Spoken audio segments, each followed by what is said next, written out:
Hello my dear students, कैसे हो आप सभी लोग। प्यारे दोस्तों, बढ़िया हो, अच्छे हो, मस्त हो, ठीक है। और सर्दियों का बढ़िया आनंद भी ले रहे हो कि नहीं ले रहे हो, मस्त खा पी करके और बढ़िया चल रहे हो, है कि नहीं। और साथ में जूनियर अकाउंटेंट के ऊपर टारगेट भी बनाए हुए हो। अच्छी बात है, होना भी चाहिए, लक्ष्य भी होना चाहिए, ध्येय भी होना चाहिए, टारगेट भी होना चाहिए। चलो, ज़्यादा समय बर्बाद नहीं करूँगा फालतू की बातें करके। और जैसा कि हम लास्ट क्लासों के अंदर टेंसों के बारे में डिस्कस कर रहे थे, टेंसेज पढ़ रहे थे। सुबह आप लोगों को एमसीक्यू की क्लास मिल ही रही है और शाम को आपको डेस्क्रिप्टिव क्लास मिल रही है। दोनों क्लासें मैं आपकी पैरेलल में चला रहा हूँ।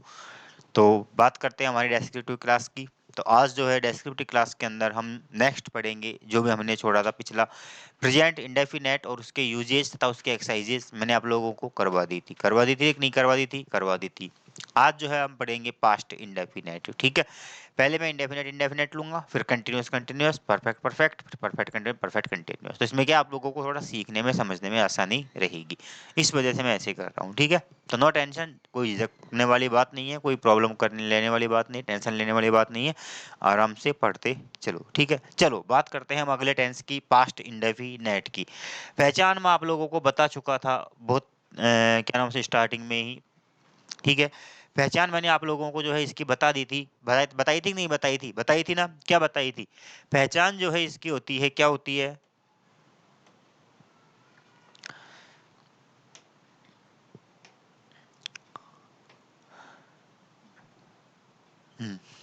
पहचान इसकी क्या बताई थी मैंने आपको, पहचान बताई थी मैंने आपको, था, थे, थी, या, ये मैंने पहचान बता दी थी। मेन वर्ब एक ही होती है इसके अंदर, सभी कर्ताओं के साथ सेकंड फॉर्म का यूज किया जाता है। और हेल्पिंग वर्ब भी एक ही होती है जिसमें सबके साथ डिड का यूज किया जाता है। और यह भी बताया था मैंने कि या तो डिड आएगा या सेकंड फॉर्म आएगी। डिड के साथ हमेशा कौन सी फॉर्म का यूज करना है, फर्स्ट फॉर्म का यूज करना है। और यहाँ तक कि मैंने ये भी बताया था कि पास्ट इंडेफिनेट और present indefinite and past indefinite के सिंपल सेंटेंसेज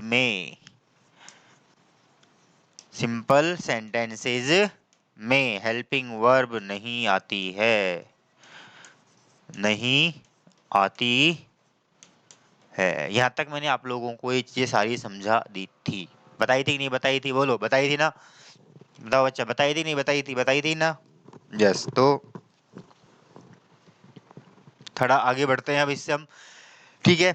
यहाँ तक का हमने क्लियर कर लिया था। चलो अब चलते हैं हम हमारे सेंटेंस पैटर्न की ओर, ठीक है। किस पे चलते हैं, ट्रांसफॉर्मेशन ऑफ वेरियस सेंटेंसेस। जैसा कि हमने प्रेजेंट इंडेफिनेट के अंदर सेंटेंसों को पढ़ा था, जैसा कि हमने प्रेजेंट इंडेफिनेट में सेंटेंसों के बारे में देखा था, वैसे यहाँ पर हम सेंटेंसों का देखते हैं डिफरेंस टाइप। वही 4 प्रकार के वाक्य हैं। कितने प्रकार के वाक्य हैं, 4 टाइप्स, 4 टाइप्स हैं। चलो देखते चलो। सबसे पहला है पास्ट इंडेफिनेट के स्ट्रक्चर। सिंपल सेंटेंस में बताया था मैंने हेल्पिंग वर्ब नहीं आएगी, पहले कर्ता, सेकंड फॉर्म और उसके बाद में ऑब्जेक्ट और बाद में अदर वर्ड्स। फॉर्म वही रहनी है जो हमने प्रेजेंट में पढ़ी थी, बस केवल 2 चीजें चेंज होंगी। एक तो ये मेन वर्ब चेंज होगी और एक हेल्पिंग वर्ब चेंज होगी। अगला जो है स्ट्रक्चर है हमारा नेगेटिव। नेगेटिव में क्या आ गया, सबसे पहले सब्जेक्ट आएगा, फिर हेल्पिंग वर्ब और not main verb. Helping verb और मेन वर्ब के बीच में नोट लगाते ही वाक्य कैसा बन जाएगा, नेगेटिव बन जाएगा। हेल्पिंग वर्ब और मेन वर्ब के बीच में नोट लगाते ही वाक्य कैसा बन जाएगा, नेगेटिव बन जाएगा। तो नेगेटिव अगर बनवाएगा तो नेगेटिव आपको कैसे बनाना है, हेल्पिंग वर्ब और मेन वर्ब के बीच में नोट लगा करके, ठीक है। अगला है हमारा इंट्रोगेटिव। और इंट्रोगेटिव जो है वही सिस्टम है, वही 2 प्रकार के हैं, एक तो होता है हेल्पिंग वर्ब और दूसरा होता है WH वर्ड। हाँ या ना में दिया जाए आंसर तो कैसे बनाएंगे, हेल्पिंग वर्ब से। और अगर दी एडवर्ब नाउन वगैरह के रूप में दिया जाए तो कैसे बनाएंगे, WH वर्ड से। कर्ता के पहले क्या आ जाएगी, सहायक क्रिया आ जाती है। तो कर्ता के पहले सहायक क्रिया मतलब इंटरोगेटिव, कर्ता के बाद सहायक क्रिया मतलब सिंपल सेंटेंस, दिमाग में ध्यान रखना, ठीक है। ये हमारा इंट्रोगेटिव हो गया। इंट्रोगेटिव के बाद में इंट्रोगेटिव नेगेटिव कुछ नहीं है, वही इंटरोगेटिव वाक्यों में ही सब्जेक्ट के बाद क्या लगा दिया, नॉट लगा दिया, तो सेंटेंस कैसा बन गया, इंट्रोगेटिव नेगेटिव बन गया। बोलो कोई डाउट, बताओ कोई डाउट है, नहीं है ना। चलो, तो ये सेंटेंस पैटर्न ध्यान रखना है, याद रखना है, क्योंकि इन्हीं के बिहाफ पर आप लोगों को वाक्य बनाने हैं। अगली जो मैं एमसीक्यू की श्रृंखला लेकर के आऊंगा, एमसीक्यू वाली, उसमें मैं आप लोगों के सामने टेंस ट्रांसफॉर्मेशन के क्वेश्चंस लेकर के आऊंगा। तो वहां पर आप लोग एनालाइज करना कि आपको कितना वाक्य बनाना आता है और कितना नहीं आता है। तो 4-5 क्वेश्चन मैं आपके सामने ऐसे लेकर के आऊंगा जहां पर सेंटेंसों का ट्रांसफॉर्मेशन आएगा। ठीक है बच्चा, ठीक है दोस्तों। तो चलो बढ़ते हैं हम आगे। ये हमारा सेंटेंस पैटर्न हो गया। अब मैं इसी के बिहाफ पर आप लोगों से कुछ सेंटेंस बना करके दिखाता हूँ, ठीक है, जैसे हमने प्रेजेंट इंडेफिनेट में किए थे, ठीक है ना। चलो सेंटेंस बनाते हैं। सेंटेंस बनाया, जैसे कि मोहन कल स्कूल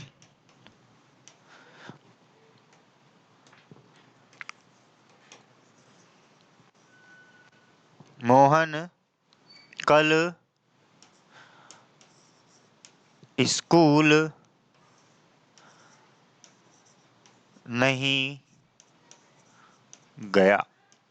मोहन कल स्कूल नहीं गया। बताया था मैंने, कर्ता से प्रारंभ हो, वाक्य में बीच में नहीं आ जाए, तो कैसे, कैसा सेंटेंस होगा वो, कैसा सेंटेंस है, नेगेटिव सेंटेंस। कैसा सेंटेंस होगा, नेगेटिव। और नेगेटिव सेंटेंस है तो इसका मतलब क्या होगा, helping verb plus not plus first form. Formula दिमाग में आ जाना चाहिए। कर्ता है ये हमारे पास में, कौन है काम करने वाला, मोहन। कौन है, मोहन। तो आ जाओ, क्या हो जाएगा, मोहन।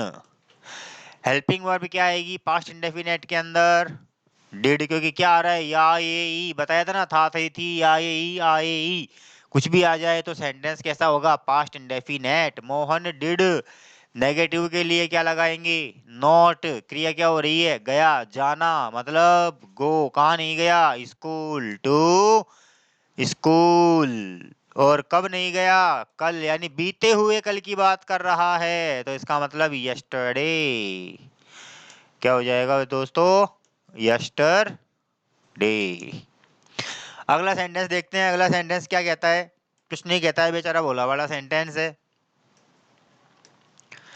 क्या तुमने गरीब व्यक्ति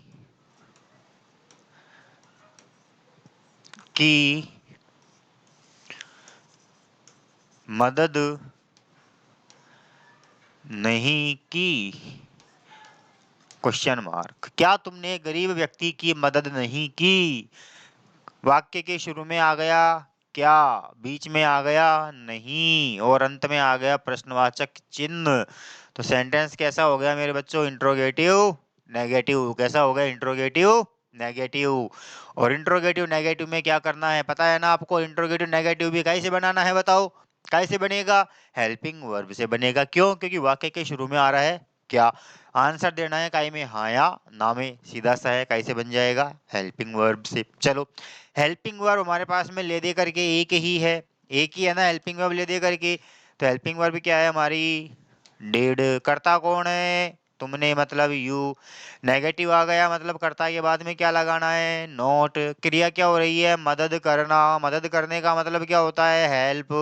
किसकी मदद नहीं की, गरीब व्यक्ति की। Help the poor man, help the poor man, that's it, not tension, don't worry, be happy, but फायदा ही फायदा। ठीक है, अगला एग्जांपल देखते हैं। अगला सिंपल ले लें क्या, चलो सिंपल ले लेते हैं। कविता, कविता ने बच्चों को, नहीं, बच्चों को नहीं, कविता ने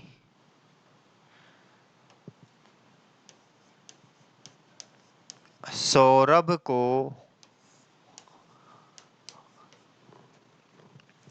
झूठी कहानी सुनाई। झूठी कहानी सुनाई। चल हो गया बेटा गर्क सौरभ का, तो हो गया ना बेटा गर्क सौरभ का। ठीक है, क्या कर दिया बेचारे का, झूठी कहानी सुना करके उसको तो कर दिया रफा दफा। और आ जा कोई नेक्स्ट, वो वाली कंडीशन हो गई। चलो छोड़ो। तो यहाँ पर कौन है करता, कहानी सुनाने वाला कौन है, कविता। तो क्या आएगा बेटा, क्या आएगा दोस्तों, कविता। क्रिया क्या हो रही है, सुनाना। कहानी सुनाना के लिए वर्ब होती है टोल, टेल, और टेल की सेकंड फॉर्म क्या हो जाएगी, टोल्ड। क्या सुनाई, झूठी कहानी। ए फॉल्स स्टोरी, ए फॉल्स स्टोरी किसे सुनाई, सौरभ को, टू सौरभ, टू सौरभ। ठीक है, ये हो गया हमारा सिंपल सेंटेंस। बोलो कोई डाउट तीनों में। पहला नेगेटिव था, हेल्पिंग वर्ब मेन वर्ब के बीच में क्या लगा, नॉट लगा। दूसरा इंट्रोगेटिव नेगेटिव था, हेल्पिंग वर्ब से बनने वाला था। और तीसरा कैसा था, सिंपल सेंटेंस था। कैसा था, सिंपल सेंटेंस था। चलो आगे बढ़ते हैं। अगला देखो एग्जाम्पल। अगला एग्जाम्पल है कि किसान ने, किसान ने फसल को वर्षा, sorry,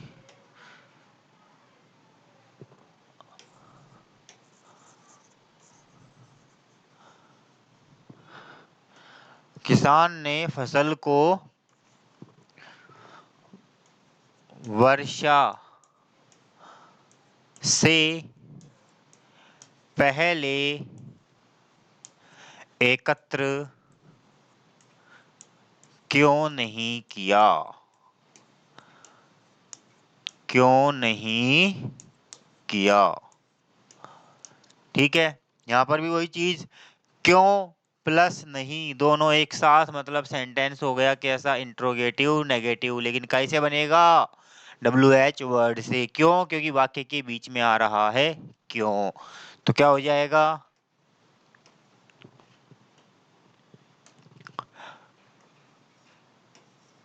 Why did the farmer not, क्रिया क्या हो रही है, एकत्र करना। और एकत्र करना को क्या कहते हैं, कलेक्ट। क्या एकत्र नहीं की, फसल, द क्रॉप। कब, before the rain, before the rain. ठीक है बच्चा। चलो अगला से एग्जाम्पल देखते हैं। हो गया, आगे देखिए, एक एग्जाम्पल और लिखा देता हूं आप लोगों को मैं। उन्होंने, उन्होंने बचाव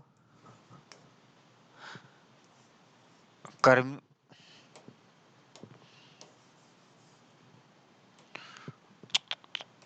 उन्होंने बचाव कर्मियों के साथ, के साथ दुर्व्यवहार, दुर्व्यवहार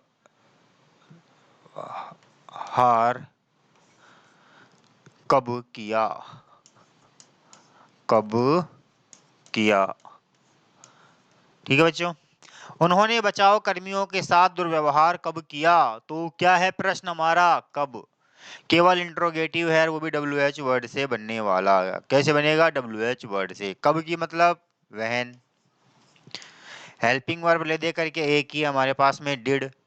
कौन कर रहा है दुर्व्यवहार, उन्होंने, मतलब प्लूरल है तो क्या आ जाएगा, दे। व्हेन डिड दे, क्रिया क्या हो रही है, दुर्व्यवहार करना। दुर्व्यवहार करना को क्या कहते हैं, मिसबिहेव। क्या कहते हैं, मिस बिहेव।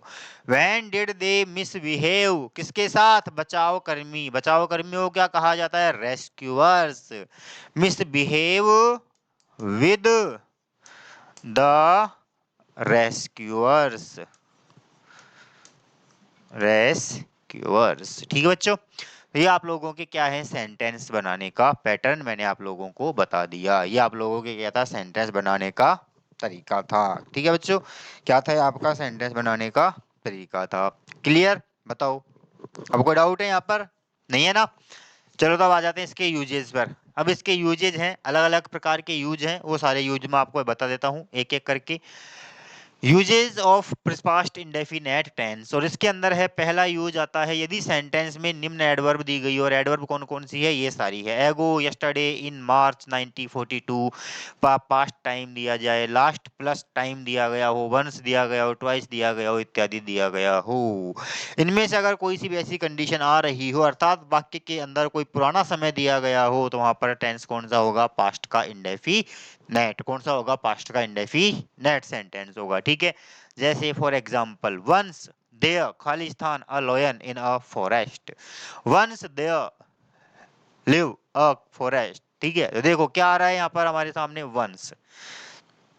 क्या आ रहा है, वंस। ठीक है ना, वाक्य कैसे शुरू हो रहा है, देयर से शुरू हो रहा है, क्रिया क्या हो रही है, लिव। तो क्या आ जाएगा यहाँ पे, सेकंड फॉर्म लिव्ड। क्या आ जाएगा, लिव्ड। ठीक है, अगर यहाँ पर बी होता, क्या होता, बी होता, तो फिर वर्ब क्या आ जाती, वाज।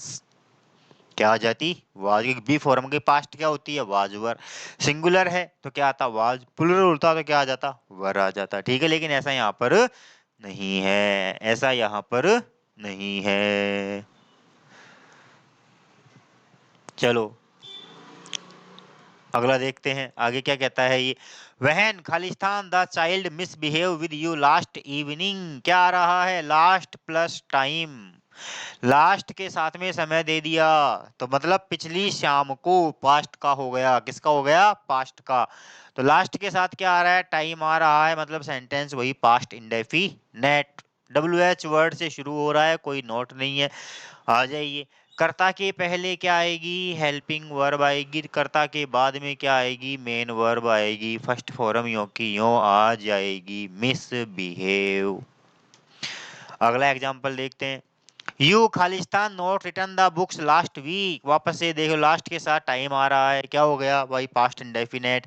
क्या आ रहा है, नॉट, अंत में फुल स्टॉप, कैसा सेंटेंस हो गया, नेगेटिव। और नेगेटिव का मतलब helping verb plus not plus first form.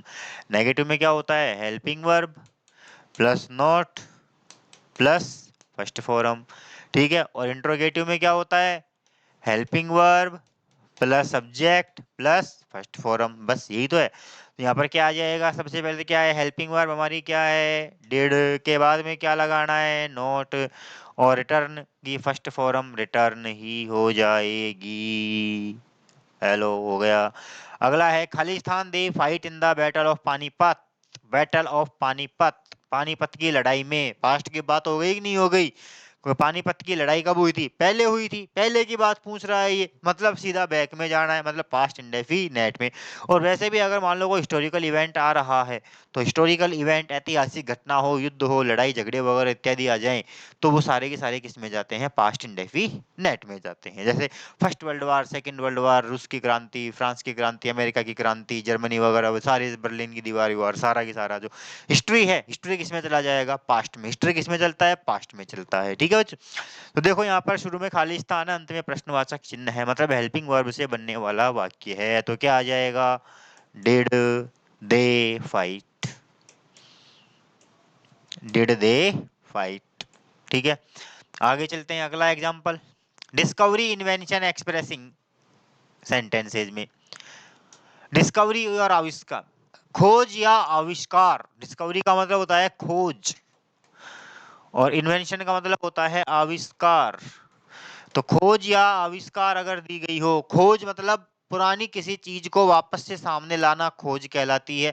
और आविष्कार का मतलब होता है किसी चीज को एकदम नए सिरे से सामने लेकर के आना। जैसे कि टेलीविजन, टेलीविजन का आविष्कार किया गया, खोज किया गया। बताओ, टेलीविजन का क्या हुआ, आविष्कार हुआ। क्यों, क्योंकि सिंधु सभ्यता के लोगों ने कभी टीवी देखी थी क्या, है, महाभारत में कृष्ण भगवान के टीवी देखते थे क्या? बताओ, देखते थे या नहीं था ना? पहली बार टीवी आई थी, तो पहली बार कोई चीज सामने आ रही है मतलब वो आविष्कार हो रहा है। सिंधु घाटी सभ्यता क्या थी? पहले से थी, लोगों को पता नहीं था, लेकिन दयाराम साहनी वगैरह ने खोज कर कर आगे उसका पता लगा दिया, तो लोगों को पता चल गया। तो पहले से कोई चीज मौजूद हो लेकिन उसके बारे में पता ना हो तो उसको बताया जाए तो वो खोज होगी। ठीक है, भारत था, भारत का आविष्कार हुआ, खोज हुई, भारत की खोज करी वास्को डी गामा ने करी।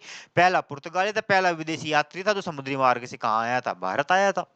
पहला विदेशी यात्री पुर्तगाली, समुद्री मार्ग से भारत आने वाला कौन था? वास्को डी गामा था, जो अपने साथ काली मिर्च लेकर के गया और वहां जाकर के उसने उन काली मिर्चों से 40 गुना फायदा कमाया। तब जाकर के उसने भारत को व्यापारिक केंद्र बना दिया, वहां जाके लोगों को बताया, लोग यहाँ पर आए। तो सबसे पहले भारत में आने वाले विदेशी कौन थे? पुर्तगाली थे। कौन थे? पुर्तगाली थे, है ना? अंग्रेज नहीं आए, सबसे पहले कौन आया था? पुर्तगाली लोग आए थे। तो ये क्या था? पास्ट की चीजें हैं। क्या है? ये सारी की सारी पास्ट की चीजें हैं, खोज है।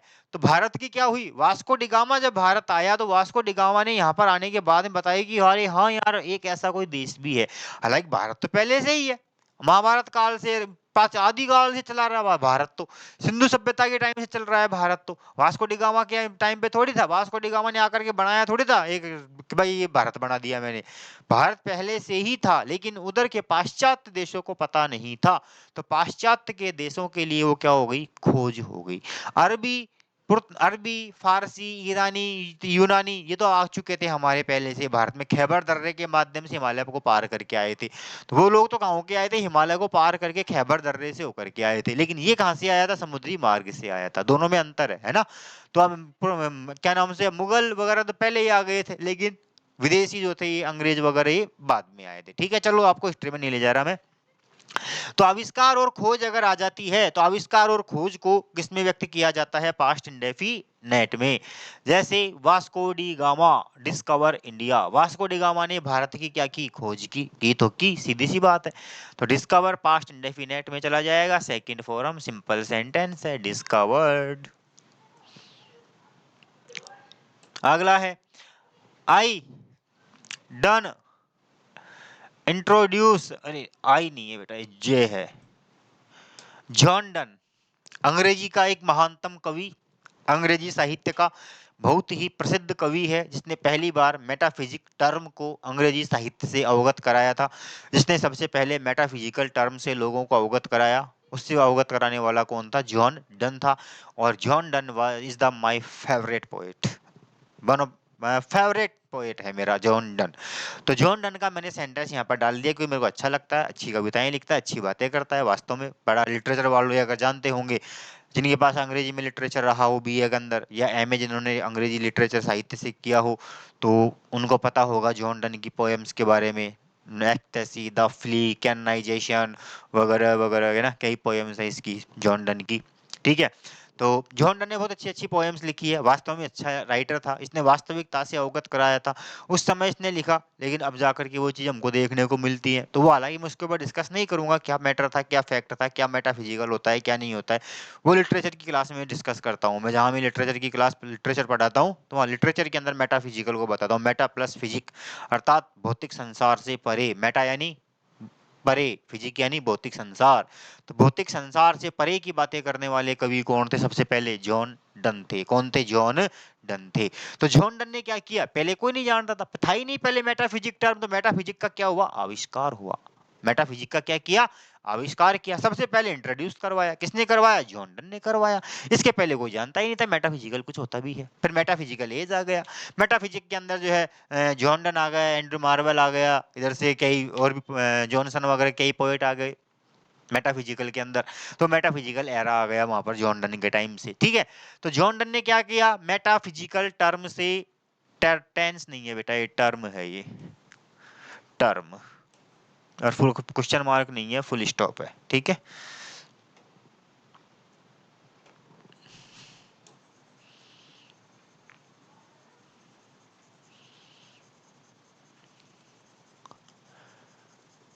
ठीक है, ये है टर्म। ठीक है, क्या है?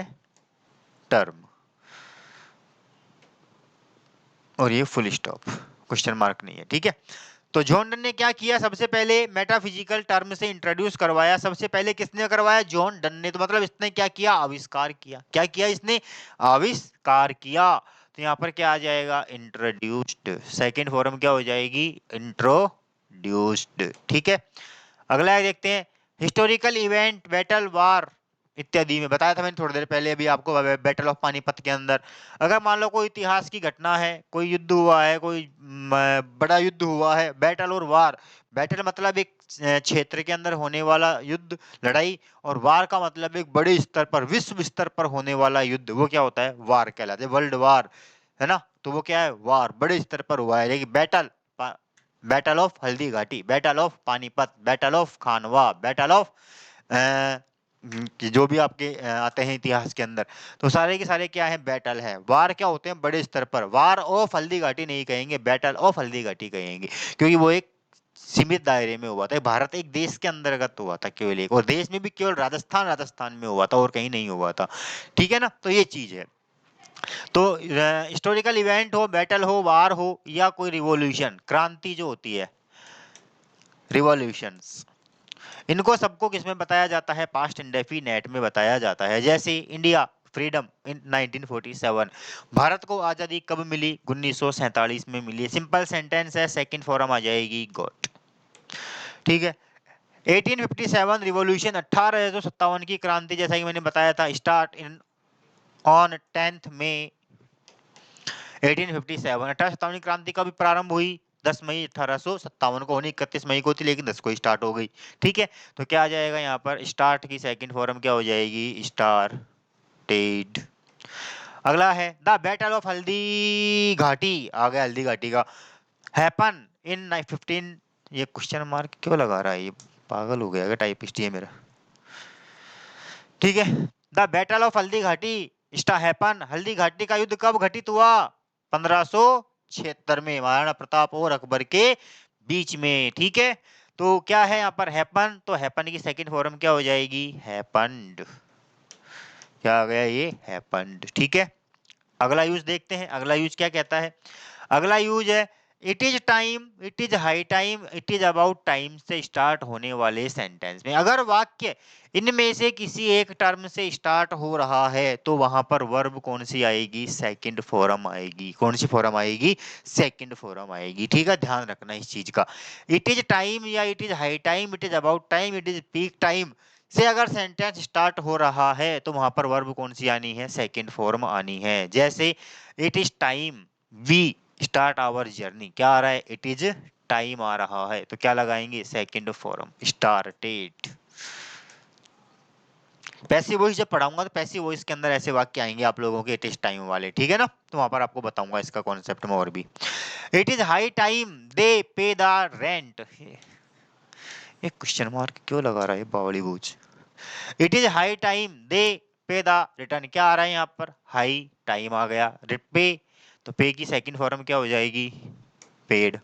ठीक है, it is about time the rain Khalistan leave the train Khalistan leave the platform, फिर फुल स्टॉप लगा, फिर क्वेश्चन मार्क लगा दिया। ठीक है, इट इज अबाउट टाइम, क्या आ रहा है, it is about time the train leave, तो लीव की सेकंड फॉर्म क्या हो जाएगी, लेफ्ट। क्या हो जाएगी, लेफ्ट हो जाएगी। ठीक है, आगे अब आते हैं आपके सामने कुछ मिसलिनियस क्वेश्चंस, 4-5 एग्जांपल्स लेकर के आया हूं मैं टेंस के रिगार्डिंग, उन क्वेश्चंस को देखिए। आई हिज लेटर यस्टरडे, क्या आ रहा है, यस्टरडे मतलब पास्ट इंडेफिनेट हो गया। क्या हो गया, पास्ट इंडेफिनेट। कर्ता से शुरू हो रहा है, फुल स्टॉप पर समाप्त हो रहा है। पागल हो गया टाइपिस्ट, इसको प्रश्नवाचक याद आ रहा है क्या, इसकी जिंदगी में प्रश्नवाचक चिन्ह लग गया दिए मेरे को लग रहा है। आई खालिस्तान his letter yesterday, full stop है, कर्ता से शुरू है, मतलब सिंपल सेंटेंस, और सिंपल सेंटेंस में क्या आएगी, केवल वर्ब की सेकंड फॉर्म। देखो इसमें कहाँ आ रही है सेकंड फॉर्म, रिसीव नहीं है, आईएनजी नहीं है, नोटा नहीं है, रिसीव्ड। क्या हो गया आंसर हमारा, रिसीव्ड हो गया। ठीक है, अगला है ही स्कूल लास्ट ईयर, क्या आ रहा है, लास्ट ईयर, मतलब सिंपल सेंटेंस है ये भी, ये भी क्या है, सिंपल सेंटेंस है।